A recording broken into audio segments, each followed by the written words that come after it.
নমস্কার বন্ধুরা।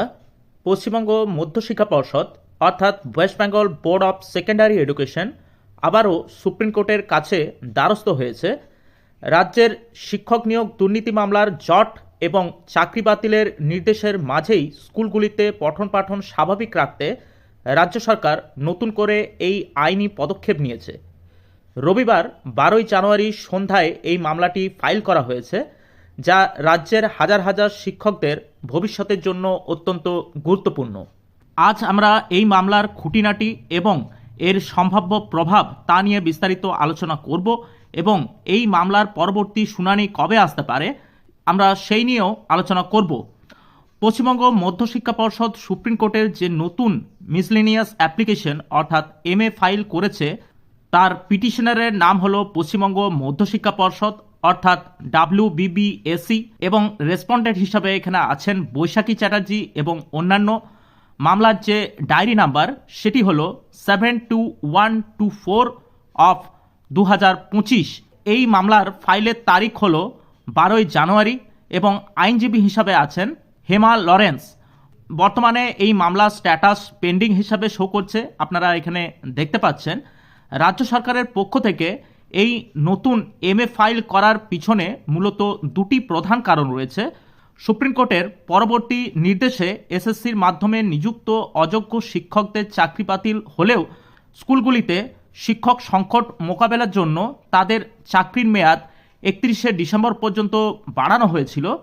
পূর্ব নির্ধারিত সময়সীমা শেষ হতে চললেও রাজ্য সরকার এখনও পর্যন্ত নতুন নিয়োগ প্রক্রিয়া সম্পন্ন করতে পারেননি।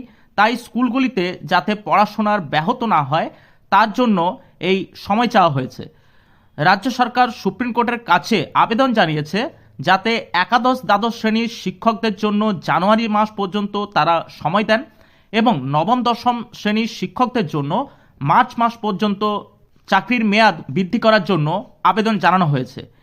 এই মামলার নথিপত্রে একটি উদ্বেগজনক বিষয় সামনে এসছে। পর্ষদ শিক্ষক বা টিচিং স্টাফদের চাকরির মেয়াদ বাড়ানোর আবেদন করলেও গ্রুপ সি এবং গ্রুপ ডি অর্থাৎ যারা নন টিচিং স্টাফ আছেন তাদের বিষয়ে কোনো কিছু উল্লেখ করা হয়নি। ফলে এই কর্মীদের চাকরির মেয়াদ বৃদ্ধি বা সুরক্ষা নিয়ে একটি বড় প্রশ্নচিহ্ন দেখা দিয়েছে। তাদের বিষয়ে রাজ্য সরকার এই আবেদনে কোনো প্রস্তাব না রাখায় তাদের মধ্যে একটি হতাশা তৈরি হয়েছে।